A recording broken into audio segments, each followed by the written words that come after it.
안녕하세요. 스마트코인 트레이딩입니다. 디지털 커런시 그룹은 기관 고객의 요구사항을 모두 해결해 줄 수 있도록 풀 서비스를 할 수 있는 코인 시장의 유일한 프라임 브로커였는데 DCG가 이번에 프라임 브로커를 포기한다라고 합니다. 그리고 이번에 페이스북에서 메타로 사명을 변경하고 뾰족한 수를 내지 못하고 있는 상황에서 메타가 대규모 정리해고를 다시 진행한다고 하는데 어떤 상황인지 말씀드려 보겠습니다. DCG의 자회사 트레이드 블록이 5월 31일을 기점으로 문을 닫습니다. 공식적인 이유는 미국의 경제 상황과 미국 내의 비우호적인 정치적 업황 때문이라고 합니다. 프라임 브로커는 전문 투자자가 요구하는 모든 서비스를 한 번에 제공하는 헤지 펀드들의 거래 창구라고 보시면 됩니다. 프라임 브로커를 효율적으로 운영하기 위해서는 몇 가지가 필요합니다. 첫 번째, 시장 정보 및 연구를 위한 분석 시스템 보유.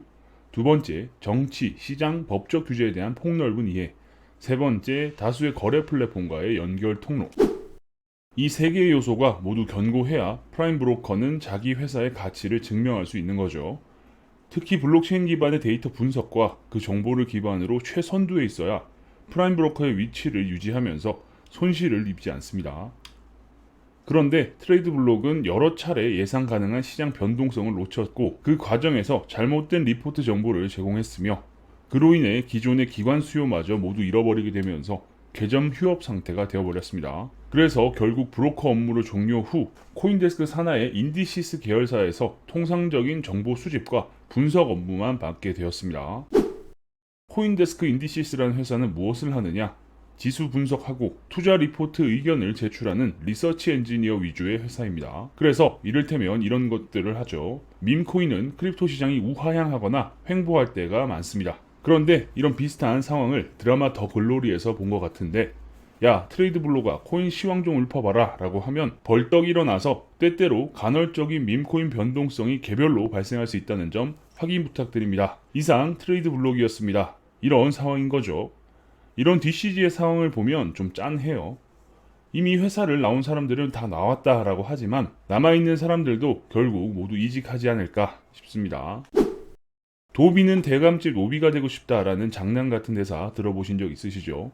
이런 일이 메타에서 일어나고 있습니다.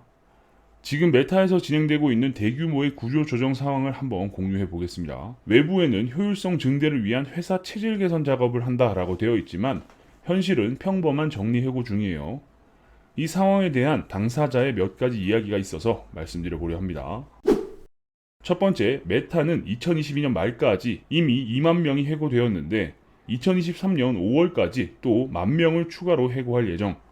그래도 대기업은 급이 다른 게 아직 남아있는 인원은 6.7만 명이고 5월 1, 2차 정리해고 후 3차 정리해고가 진행 중이라고 합니다. 두 번째, 영국 인스타그램 사업부에서 페이스북으로 흡수되었다가 해고 리스트에 올라와 있는 엔지니어의 경우 협상을 통해서 2에서 4개월 정도 준비 후 퇴사를 하게 되는데 엔지니어들은 일이 힘들긴 하지만 메타에 남고 싶어하는 상황.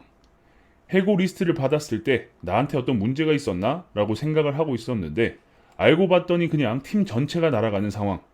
만약 해고에서 살아남게 되면 영국 대신 미국에서 통합팀으로 운영될 예정. 그런데 미국은 이미 채용 동결이라 영국 팀들의 흡수는 기대하기 힘들 것 같다라고 하네요. 세 번째, 3월까지만 해도 마케팅, 영업 등이 대부분 해고돼서 중앙의 통합 부서에 의해 컨트롤되는 식으로 회사의 운영 방침이 변경되는 것 같으며 지금까지의 엔지니어 해고는 정말 쓰레기 프로젝트를 진행한 게 아니라면 없다시피 했던 상황. 네 번째, 퇴사 리스트에 오른 사람들은 모두 MIT 출신을 포함한 똑똑한 사람들이라 다양한 문서 도구를 이용해서 빠르게 회사와의 조건을 조율 및 대응할 수 있는 시스템을 만들어서 의견을 수렴하고 그리고 이 데이터를 기반으로 상위 직급 사람들이 회사와 조율을 하게 되는데 세부적인 것도 놓치지 않고 있다라고 합니다.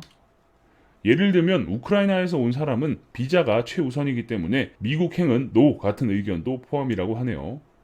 참고로 메타의 직원들은 MIT, 예일, 하버드 학부 출신들이 드글드글 하다 보니 내 업무 능력이 이 천재들에게 누를 끼치는 게 아닌가, 그리고 나는 왜 여기에 있는가, 나는 그냥 쓰레기인가 같은 임포스터 증후군에 시달리는 경우가 많아서 이런 걸 예방하기 위해 신입사원 교육에 추가를 해버렸다라고 합니다. 다섯 번째, 사실 이런 상황에 살아남아서 미국으로 옮긴다라고 해도 아마 내년이나 내후년에 해고될 가능성이 높다고 해요. 동료의 평가 등이 중요한데 EQ가 어마어마하게 높은 사람이 아니면 대부분 내년, 내후년 순번으로 봐야 한다고 합니다. 해고 전 변호사와 개별 상담을 하는데 여기서는 개인사가 가장 중요하다고 해요. 3명의 자녀가 있고 맞벌이가 아니고 아내의 뱃속에 아기가 있음 이런 건 이길 수 없죠. 저는 아직 미혼인데요 하는 직원이 해고 우선순위가 되겠죠.